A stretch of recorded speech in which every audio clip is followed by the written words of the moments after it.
మాకు రోజు మేడం వాళ్ళు టీవీలో డిజిటల్ క్లాసెస్ చెప్తున్నారు సార్, చాలా బాగా అర్థమవుతుంది. అంటే మేడం వాళ్ళు ఎక్స్ప్లెయిన్ చేస్తే అంత ఇంట్రెస్ట్గా వినంగానే టీవీలో చూస్తే చాలా బాగా అర్థమవుతుంది మాకు. ఎగ్జాస్టివ్గా ఉంది. మేము డిగ్రీలో చదివేది ఇప్పుడు 10th చెప్తున్నారు పిల్లలకి. మరి ఇప్పుడు డిజిటల్ కంటెంట్ తోటి బోర్డు మీద చెప్పేదానికంటే ముందు మీరు చెప్పిన పాఠానికి ఇప్పుడు చెప్పే పాఠానికి మన తేడా కనబడుతుందా? చూడడం వల్ల డయాగ్రామ్స్ ఉంటాయి కానీ రే డయాగ్రామ్స్ ఫిగర్స్ మంచిగా ఆకర్షణగా ఉంటాయి కాబట్టి చాలా మీరు రాయలేరు కదా. ఎలక్ట్రిసిటీ ఉండే కదా, ఎలక్ట్రిసిటీ ఎట్లుంది? ఎలక్ట్రిసిటీ కూడా బాగుంది సార్, ఎలక్ట్రిసిటీ కూడా బాగుంటుంది. అంటే విద్యుత్ మోటార్ ఎట్లా పనిచేస్తుంది, కరెంట్ ఎట్లా ఫ్లో అవుతుంది, ఎట్లా ఫ్లో అవుతుంది, మరి మన బ్యాటరీ నుంచి ఎట్లా పాజిటివ్ నుంచి నెగిటివ్ మన కరెంట్ ఫ్లో కావడం, అంటే మన తీగలు ఎట్లా అమర్చాలి, చది పద్ధతులు సమాంతర పద్ధతులు. మరి వాళ్ళకి అర్థమైందా? ఎవరన్నా ఒక్కరు చెప్తారా ఏమర్థమైందో? నేను చూసినావు కదమ్మా. ఇప్పుడు ఎలక్ట్రిసిటీ గురించి మీకు ఏమర్థమైంది? అంతకంటే ముందు ఇది చూసిన దానికి ఏమన్నా తేడా ఉందా? అంటే సార్ బొమ్మ దింపేటప్పుడు అది ఎట్లా పాస్ అయితే అర్థం చేసుకున్నావా మొత్తం? టోటల్ ఎలక్ట్రిసిటీ మొత్తం అర్థమైందా? పక్కా. బయాలజీలో ఏమర్థమైంది? ఏది బాగా అనిపించింది?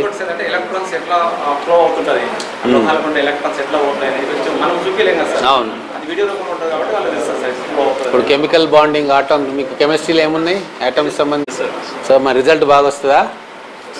లాస్ట్ టైం ఎంత ఉండే పర్సెంటేజ్? ఈసారి ఎంత వస్తుంది? మరి దాంట్లో వీక్ స్టూడెంట్ మళ్ళీ స్పెషల్గా చెప్పండి, మళ్ళీ చూపించండి. 270. మీరు 3 grades పెట్టుకోండి బాలు గారు. 3 grades. ఒకటి 70 అబోవ్ వాళ్ళది ఒక గ్రేడు. 70 నుంచి 40 అంటే 100% ఏం చేసినా పాస్ అవుతారు ఆ పిల్లలు, అదొక గ్రేడు.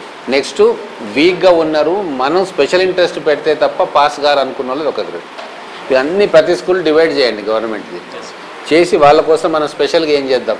నేను కూడా మళ్ళీ వచ్చి ఏం చేస్తున్నారు, వాళ్ళకి ఏమైనా స్పెషల్ కోచింగ్ చేయాలన్నా, వాళ్ళకి ఇంకోటి వాళ్ళు ఏ సబ్జెక్ట్ అర్థమవుతలేదు అనేది స్పష్టంగా వాళ్ళని అడిగితే తప్ప మనకు తెలియదు. సో మీరు ఏం చేస్తారంటే 70+ వాళ్ళు అయితే యూనిఫామ్గా అన్నీ ఉంటాయి. 70 నుంచి 45 పాస్ 40 35. సో 17 అయితే ఒక పని చేయండి, 70 నుంచి 40 దాకా పిల్లలకు ప్రత్యక్షంగా కూర్చొని ఏ సబ్జెక్ట్లో ఏ టాపిక్ వాళ్ళకి కష్టమవుతావు అంటే మీరు పర్సనల్గా వాళ్ళతో 15-20 నిమిషాలు అర్ధగంట స్పెండ్ చేయాలి. వాళ్ళు చెప్తారనుకో నాకు పలానా ఎలక్ట్రిసిటీ ప్రాబ్లం అవుతుంది, పుస్తకం ముందర పెట్టుకొని వాళ్ళను అప్రైజ్ చేయండి. ఈ సబ్జెక్టు ఈ టాపిక్ నాకు కష్టమవుతుంది అనుకోండి, అది రాసుకోండి.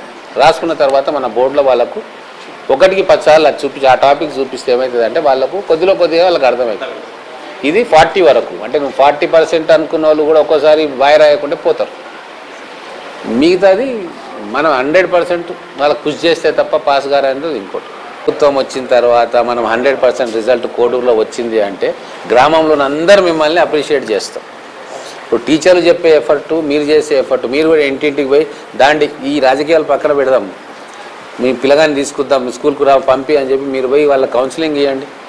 వేరే గ్రూప్కి చెందిన వాళ్ళు అయినా సరే మీరు ఇంటికి పోయి చెప్పండి, పిలుచుకొని రండి.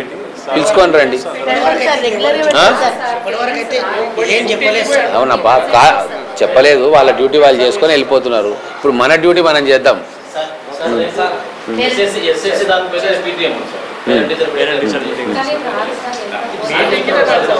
చూడమ్మా, రారు అని మీరు ఇక్కడ కూర్చొని ఫ్యాన్ కింద కూర్చుంటే రారు.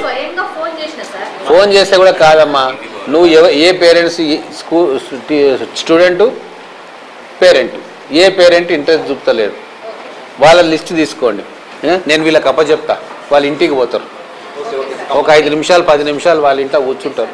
వాళ్ళకు తెలుసు, అందరు తెలుసు. దీంట్లో కొంతమంది బంధువులు ఉంటారు, వాళ్ళు ఉంటారు, వీళ్ళు పోయి కాకా చిన్న తీసుకుపోని వాళ్ళు ఏదో కన్విన్స్ చేసుకుంటారు. ఈ పని వాళ్ళకి అప్పచెప్తా ఈ వారం 10 రోజులు. కాబట్టి మీరు ఆ లిస్ట్ ఇవ్వండి, వినండి, మీరు ఆ లిస్ట్ ఇవ్వండి. ఇంటింటికి పోయి 100% పాస్ పర్సెంటేజ్ కావాలి. వీక్ స్టూడెంట్స్ మీరు కూర్చోబెడితే నేనే వచ్చి కూర్చుంటా వాళ్ళతో 1 గంట సేపు. సరేనా? ఓకే.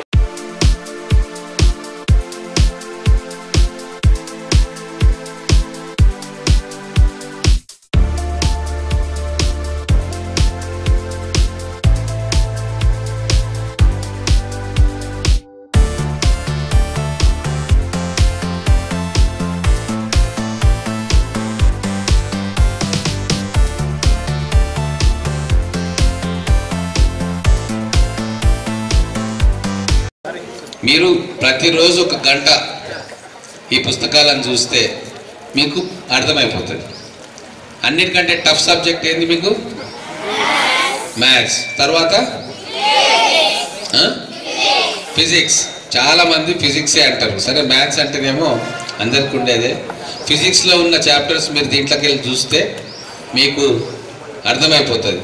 లేదు టీచర్ ఏమైనా డౌట్ వచ్చితే మీకు డౌట్ వస్తే ఆమె చెప్పినా అర్థమవుతుంది. ఇదే కంటెంట్ నేను మన టీవీలలో పెట్టిన, మీరు ఇంట్లో చూడవచ్చు, వచ్చి ఇక్కడ చూడవచ్చు. మీకు అర్థం కాని 2-3 సార్లు చూస్తే మీకు కనీసం 50% అన్న మీ మైండ్లో కూర్చునిపోతుంది. అప్పుడు ఏ క్వశ్చన్ వచ్చినా మీరు ఆన్సర్ చేస్తారు. ఇంటర్మీడియట్లో కూడా మీరు ఎంపీసీ తీసుకోవాలా బైపీసీ తీసుకోవాలంటే ఫిజిక్స్ కెమిస్ట్రీ మిమ్మల్ని వదలదు. మ్యాథ్స్ ఇష్టం లేకుంటే బైపీసీ తీసుకుంటే మ్యాథ్స్ మీ దగ్గరికి రాదు. కొన్ని రోజుల వరకు మ్యాథ్స్ అవసరం లేదు. మళ్ళీ మీరు ఏమైనా కాంపిటేటివ్ ఎగ్జామ్ రాయాలంటే మళ్ళీ మ్యాథ్స్ కావాల్సిందే మీకు. కాబట్టి మీరు ఇప్పటి నుంచే జాగ్రత్తగా ఆలోచన చేసి ప్రిపేర్ చేసుకోవాలి చదువులో. నమస్తే. Thank you.